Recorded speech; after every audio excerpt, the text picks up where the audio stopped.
Good morning everyone, আসসালামু আলাইকুম। কেমন আছেন সবাই? সকালে ঘুম থেকে উঠে প্রতিদিন যেই প্রবলেমটা হয়, কি রান্না করব, কি নাস্তা বানানো যেতে পারে। তো আজকে আমার প্রস্তুতি চলছে হচ্ছে সবজি নুডলস। গুলো স্পাইসেস দেওয়ার পর ক্যাপসিকাম টমেটো গুলো যখন ভালোভাবে সতে হয়ে যাবে, তারপরে হচ্ছে নুডলস গুলো দিয়ে দিতে হবে।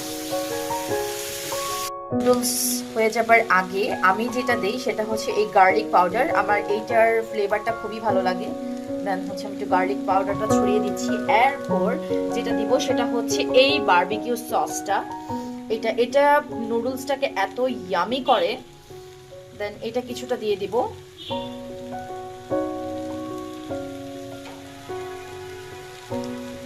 আমার নুডলস প্রায় শেষ। এখন যেটা দেব, মানে একদম জরুরি যে জিনিসটা এবং আমার খুবই পছন্দ, সেটা হচ্ছে ধনেপাতা। ধনেপাতা না হলে তো